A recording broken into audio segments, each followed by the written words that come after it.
అందరికీ నమస్కారం అండి. మా అత్త మాటకు స్వాగతం. నిమ్మకాయ నిల్వ పచ్చడి పెడుతున్నానండి ఈరోజు. దానికి కావాల్సిన ఐటమ్స్ నిమ్మకాయలు 30 కాయలు ఉంటాయండి. పెద్ద కాయలు ఇలా రసం ఉన్నాయి, ఇలా పసుపు రంగులో ఉన్నాయి తీసుకోవాలి. తీసుకుని శుభ్రం కడిగేసుకుని ఇలా గుడ్డతోటి శుభ్రం తుడిచేసుకుని 10 కాయలు కొంచెం మెత్తగా ఉన్నాయి. 10 కాయలు రసం పిండుకుంటాకి ఉంచుకోవాలండి. క్లాత్ తోటి శుభ్రం తుడిచేసుకుని తడి లేకుండా ఉంటే బూజు రాదండి. లేకపోతే మనం ఉప్పు వేసినా సరే బూజు వచ్చేస్తుంది తడి ఉంటేను. ఇప్పుడు 4 ముక్కల కింద కట్ చేసుకోవాలి.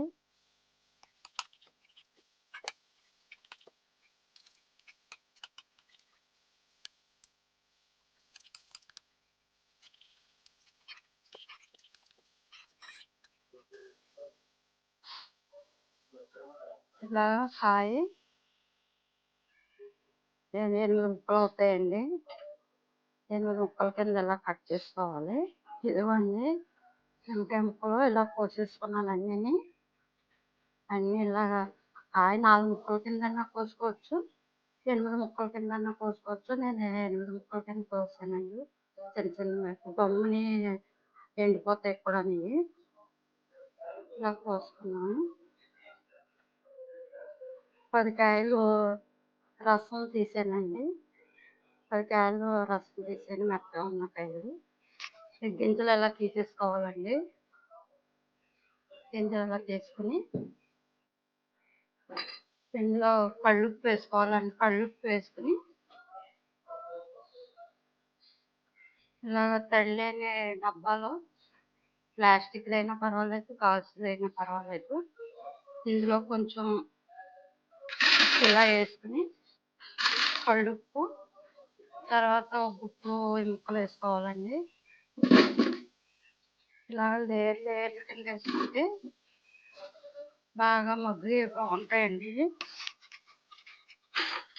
మళ్ళీ ఇలా వేసుకోవాలి ఉప్పు, మళ్ళీ ఇలా లేయర్ కింద మళ్ళీ వేసుకోవాలి నిమ్మకాయ ముక్కలు. ఇలాగా ఇంతేనండి. మళ్ళీ ఇలా లేయర్ కింద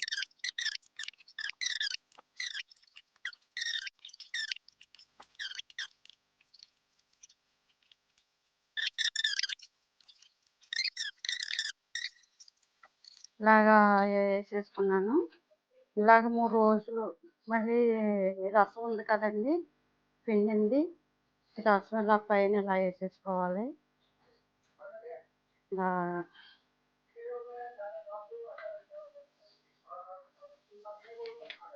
ఇలా వేసేసుకుని ఇలాగా మూత పెట్టేసి గట్టి మూత వరకు తడి తలగకుండా ఉంటే సంవత్సరం వరకు ఉంటుందండి. ఇదిగోండి డబ్బాలు ఇలా వేసేసాను. 30 కాయలకి గ్లాసు ఉప్పు అయితే సరిపోద్దండి. పావు కేజీ ఉంటుందేమోనండి గ్లాసు. పావు కేజీ ఉప్పు అయితే సరిపోద్ది. కాయలు పెద్ద సైజు కాబట్టి పావు కేజీ అండి. సైజుని బట్టి మనకి ఎక్కువ ఎంత కావాలో చూసుకుని వేసుకుంటాం.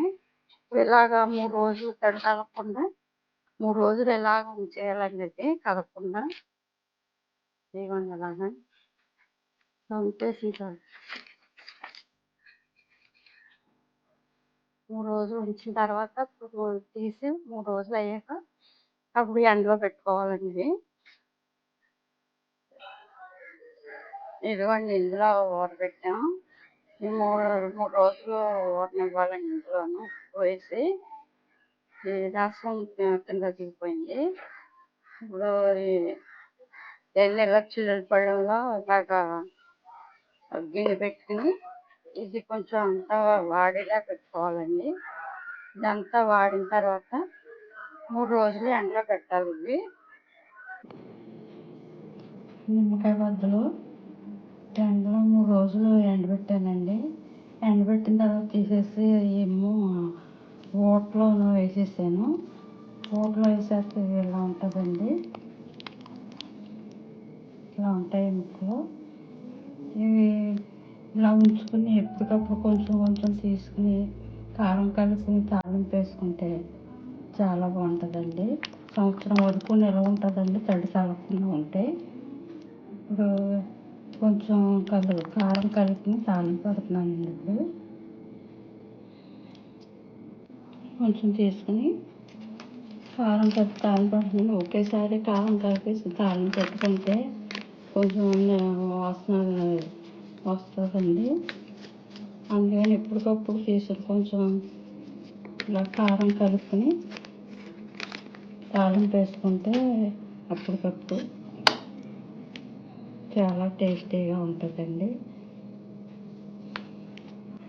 ఇదిగోండి కారం కలిపేసాను.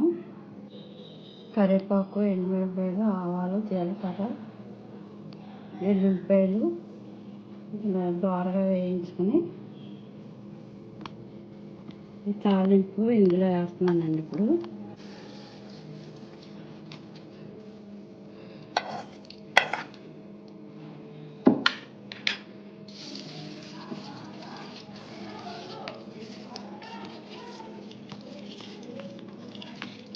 ఇదంతా కలిసేలాగా తాలింపు ఇందులో కలుపుకోవాలండి. ఇది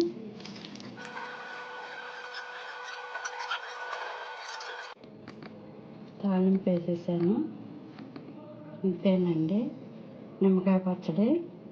ఇది ఎప్పుడు కావాల్సి అప్పుడు ఇలా కలుపుకుంటే వారానికి వారం 10 రోజులు సరిపోయేలాగా బాగుంటుందండి. అదే ఒకేసారి పచ్చడి అంతా తాలింపు పెట్టేసుకుంటే కొంచెం నిల్వ వాసన కింద వస్తుంది కదా. ఎప్పటికప్పుడైతే ఫ్రెష్గా ఉండి చాలా రుచిగా ఉంటుంది.